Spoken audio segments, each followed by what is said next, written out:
Section 1 Introduction. Let's dive into the fascinating world of critical learning periods. These are specific time frames early in life when temporary sensory deficits can cause lasting damage to learning outcomes. This concept has been studied in biology since Hubel and Wiesell's groundbreaking work on visual development in kittens. Since then, we've discovered that critical learning periods exist across various learning skills, species, and sensory modalities. The most common explanation for these critical learning periods is tied to the nature of our biological hardware. As the brain ages, certain biochemical processes reduce neural plasticity, making it harder to form new synaptic connections and learn new skills.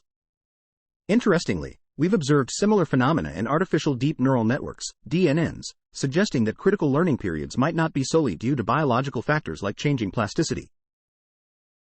Since biochemical explanations don't apply to artificial systems, we're left wondering what could cause these critical periods in DNNs. Could it be due to specific aspects of the optimization process, or perhaps defects in the artificial implementation and training? In this paper, we're going to explore this mystery further. We'll demonstrate for the first time that critical periods can exist in a simple analytical model of deep networks, known as deep linear networks. These are deep networks without non-linearities between layers. We'll examine two related cases of overparameterized deep linear networks that capture distinct critical periods phenomena. First, we'll look at a multi-pathway deep linear network to understand how competition between pathways affects learning. Then, we'll explore matrix completion using a deep linear network parameterization to see how initial training with a different data distribution impacts generalization. Our models will allow us to simulate different competing explanations for the data. For instance, we'll be able to reproduce similar critical periods and competition between sensors as observed in biological models. We'll show that learning is tied to competition between sources, with both pathways vying to produce the output. This competition intensifies as the network's depth increases. We'll also show that pre-training on certain tasks can harm performance on new tasks. This happens if brittle features from the initial task can sufficiently explain the data on the final task, an effect that becomes more pronounced in deeper networks. Our analysis will reveal that critical periods depend mainly on two factors: the depth of the model and the structure of the data distribution, rather than the details of the architecture and optimization problem. This finding allows us to draw strong parallels with biological systems. From a neuroscience perspective, our work offers a fresh explanation for critical periods that doesn't rely on biochemical changes in plasticity. Instead, it suggests that these periods are fundamental to learning, as observed in radically different systems. Our findings could also provide valuable insights for deep learning practitioners, helping them better understand transfer learning and multimodal learning. So, let's delve deeper into this intriguing world of critical learning periods in deep linear networks. Section Summary. The paper introduces the concept of critical learning periods, which are time periods in early development where temporary sensory deficits can permanently affect learning outcomes. These critical periods have been observed in both biological systems and artificial deep neural networks, suggesting they may be a general feature of learning agents. The authors establish that critical periods can exist in deep linear networks, which are deep networks without non-linearities between layers, and show that the depth of the model and the structure of the data distribution are the main factors influencing critical periods. This analysis provides an alternative explanation for critical periods in neuroscience and may also help deep learning practitioners understand transfer learning and multimodal learning. Section 2 Related Work. Let's delve into the related work that has been done in the field of critical learning periods, artificial networks, deep linear networks, and matrix completion. Firstly, let's talk about critical learning periods. These are specific time frames early in an individual's development where temporary sensory deficits can lead to permanent behavioral changes and alter learned behaviors. This concept has been studied extensively in biology, starting with Hubel and Wiesell's analysis of visual development in kittens. Since then, it has been found that these critical learning periods exist across various learning skills, species, and sensory modalities.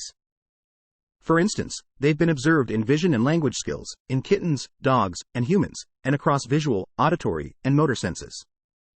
While these periods are usually studied by changing the sensory information an animal is exposed to early in its development, they also provide a system with the ability to adapt to their specific environment. Moving on to artificial networks, it has been found that deep neural networks, when exposed to blurred images early during training, showed phenomena similar to animals exposed to a similar deficit. It was also discovered that these networks had critical learning periods for integrating multiple senses, with early training deficits affecting both the learned representations and behavior. Interestingly, it was found that applying regularization during this early training period had the most significant effect on generalization performance. Next, let's discuss deep linear networks. These are deep neural networks that use the identity function as the activation function. Despite the input-output map being linear, the learning dynamics are nonlinear. It's possible to predict exact learning dynamics based on how the network will learn task structure. These networks have provided insights into semantic development in humans. Recently, these models have been extended to multi-pathway settings, showing that deeper networks are more likely to learn features of either pathway. It's also possible to add gating to deep linear networks to alter the flow of information, allowing for nonlinear computation. In this paper, we incorporate both the gating and multi-pathway extension to study critical learning periods in deep linear networks. Lastly, let's touch on matrix completion, deep matrix factorization, and the implicit regularization of stochastic gradient descent, SGD. Matrix completion is a common problem that involves filling in missing values in a matrix, given some observed entries. This is often seen in recommendation systems where only a fraction of recommendations or ratings are known. If the ground truth matrix is low rank, missing values can be recovered given a sufficient number of observed entries by minimizing over matrices that match the observed entries and have minimum nuclear norm. A different perspective on the matrix completion problem was taken by a study that found that parameterizing the target matrix using a two-layer linear neural network and optimizing over the weights of this factorization using gradient descent with small initialization led to matrices that had minimum nuclear norm. This suggests that the implicit bias of gradient descent was to find low nuclear norm solutions. Further refinement of the results found that gradient descent starting from a small initialization is implicitly minimizing the rank of the matrix, as opposed to the nuclear norm, and this effect is increasingly more pronounced in deeper networks. In this paper, we use the matrix completion setup to study how generalization is affected if a network did not start from small initializations, but rather was initially trained on another task. Section summary. In this section, the authors discuss related work on critical learning periods in both biological and artificial networks. They highlight that critical learning periods have been studied in various species and sensory modalities, and altering sensory information during these periods can impact behavior and learned representations.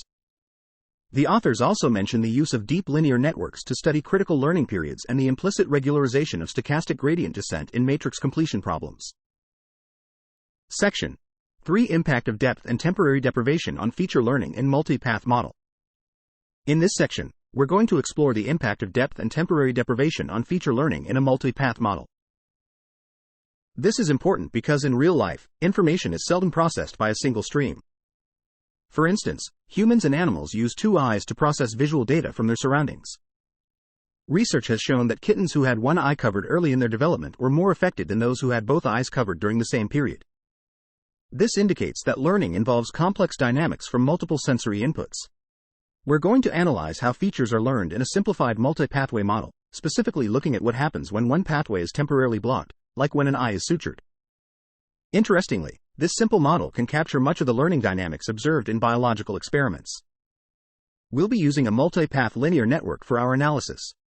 This network can be represented by a mathematical equation where the output is the sum of the inputs processed through different pathways. We'll focus on the case where there are two pathways. In this model, we define a term that represents the total contribution of all pathways. We also consider a squared error loss function, which measures the difference between the actual output and the predicted output. We further simplify our model by assuming that the inputs have been normalized, meaning that the correlation matrix of the inputs is an identity matrix. We also define a cross-correlation matrix between the inputs and the target vector, and its singular value decomposition. The loss function will be minimized when the cross-correlation matrix equals the total contribution of all pathways. This means that the network has learned the task-appropriate singular values. We then define a term that represents the contribution of each pathway to the singular values. Using the continuous time limit of the stochastic gradient descent update equation, we derive a differential equation that describes the learning dynamics of the network. We make further assumptions about the weight matrices in the network and derive another differential equation. If all weight matrices are diagonal at initialization, we can simplify the system into scalar differential equations. These equations describe the learning dynamics of each singular value in the network. One term reflects the scale of diagonal entries of the intermediary matrices, while the other term reflects the scale of diagonal entries of the final matrix. We also note that the ratio of the two terms will remain constant during training, meaning that the difference between the squares of the two terms will stay constant. This concludes our analysis of the impact of depth and temporary deprivation on feature learning in a multi-path model. Section Summary. In this section, the authors discuss the impact of depth and temporary deprivation on feature learning in a multi-pathway model. They analyze how features are learned in a simplified model and find that temporarily blocking a pathway, such as by suturing an eye, can have significant effects on learning dynamics. By studying a linear multi-pathway framework, they show that the model captures many of the learning dynamics observed in biological experiments. Section 3.2 Learning Dynamics in Reduced Scalar Different Equation Highlight Effect of Competition. In this section, we delve into the dynamics of learning in a simplified scalar differential equation to better comprehend the role of competition between processing pathways in learning. We do this by introducing what we call deprivation deficits at different stages of training. These deficits temporarily halt learning in a specific pathway, which can be seen as blocking the input information from being processed by that pathway. We refer to this as a gating deficit. We use a multi-pathway setup and integrate the differential equation from a previous equation, plotting the resulting flow fields in a figure. To ensure convergence, we use a small step size of 0.001 over 1000 epochs. To understand how these temporary deficits affect learning, we apply a gating deficit early on, in the first 15 epochs, and later, from epoch 100 to 115, in the training of one pathway, which we'll call B. During these deficits, the parameter values in the deprived pathway remain constant. We start each pathway independently with a small initialization, and we observe similar trends even when the deficit is only applied during the initial phase of a sigmoidal learning trajectory. We find that competition becomes more intense at greater depths, meaning that temporary deficits alter the learning of features more in deeper networks. Interestingly, only early gating deficits affect how features are learned. Late gating deficits don't change the features learned by each pathway. Next, we validate our findings by training a deep multi-pathway linear network on a previously studied hierarchical task. We use a network with a depth of 4 and 100 units per layer in each pathway, training it with a constant learning rate of 0.01 using the squared error loss. We find that early deficits affect learned representations, while late deficits do not. In particular, an early gating deficit in pathway B results in all features being learned in the other pathway, A. This can be better understood by looking at the learned singular values for both pathways. When the deficit is applied early in training, the normal pathway wins the competition to learn the singular values and explain the output. In contrast, deficits during the middle of training only affect singular values that were not previously learned. Late deficits do not affect the previously learned features. The learning of the singular values follows a specific sigmoidal learning trajectory, where the network learns the singular value in order of their magnitude, with higher singular values learned earlier in training. We also observe a match between the differential equation and the learning dynamics obtained with training and integrating the differential equation for both pathways before, during, and after the deficit period. To further understand how competition and inhibition between sensors affect how features are learned, we applied a gating deficit to one pathway while permanently damaging a feature in the other pathway. Without the damage, the normal pathway learned all the features. However, with the damage, the initially deprived pathway only learned the corresponding damaged feature. This experiment mirrors classical experiments in which a local lesion was made in the normal eye during a monocular deprivation experiment, and found that the initially deprived eye would only learn visual information corresponding to the lesioned area. This experiment underscores that a multi-pathway deep linear network captures the competitive learning dynamics that have been empirically observed in many animal studies. Section Summary. In this section, the authors investigate the impact of competition between processing pathways on learning dynamics. They introduce temporary deficits, referred to as gating deficits, during different stages of training to block input information from being processed by a deprived pathway. The results show that competition becomes more pronounced in deeper networks, and early deficits affect the learning of features, while late deficits do not. Additionally, simulations with a deep multi-pathway linear network confirm the findings, demonstrating that early deficits lead to the normal pathway winning the competition to learn features. Section 4 Critical Learning Periods for Matrix Completion, Generalization in Deep Linear Networks. In the previous section, we delved into how the competition between different pathways influences the learning of features.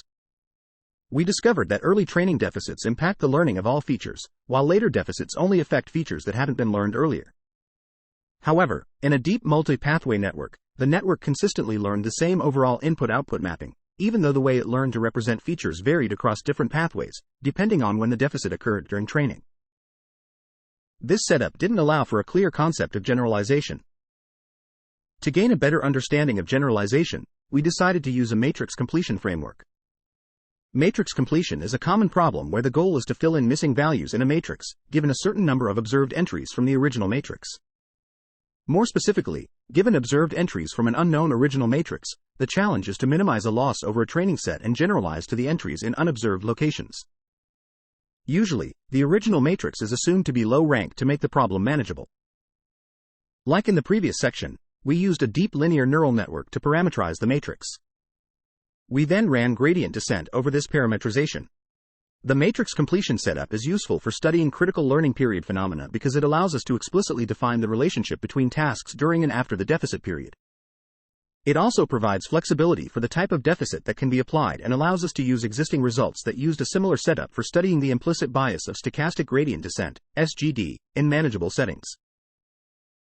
In line with previous work, we initialized components by setting the standard deviation for each parameter in the deep matrix factorization to be a certain value, where the initial scale is set by a variable, and the number of columns, or rows, of the square matrices is referred to by another variable. This allows the Frobenius norm of the overall product matrix to be independent of the depth of the factorization. We considered original matrices of size 100 by 100, and matrices of the same size for all in the deep linear network parametrization. We set the number of observed entries to be 2000 and sampled the same observations during the pre-training and final matrix completion task, unless otherwise stated for an experiment. We trained with SGD with a constant learning rate of 0.2 by using batch gradient descent and minimizing the loss averaged over observed entries. While previous work has studied matrix completion using SGD from small initializations, we explored the case of transfer learning, where prior knowledge is embedded in the learned parameters.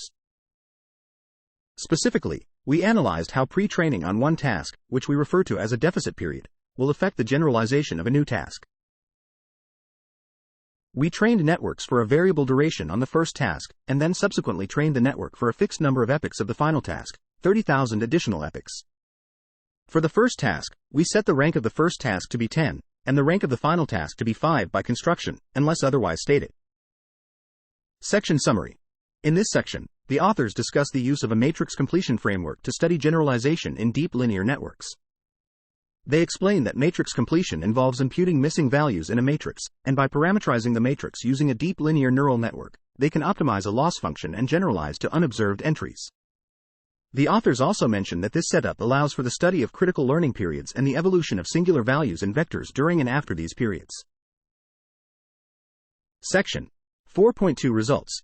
Impact of pre-training on generalization for matrix completion. In this section, we're going to discuss the results of our study, specifically focusing on how pre-training impacts the generalization of matrix completion. First, we looked at how the depth of the deep linear network parameterization in the matrix completion setup changes the generalization on the final task, based on pre-training on an initial different task. We measured the relative accuracy by comparing the reconstruction error with a network that began training from a random starting point. What we found was that deeper networks are more influenced by the lack of pre-training on a different, higher-rank initial task. Interestingly, we didn't see any sensitivity in depth D equals 1 parameterization. This is because only components corresponding to observed entries are updated during both the pre-training and final task. Therefore, generalization to the unobserved entries isn't affected and remains equivalently poor. Next, we kept the depth of the network at D equals 3 and changed the rank of the matrix during the pre-training task.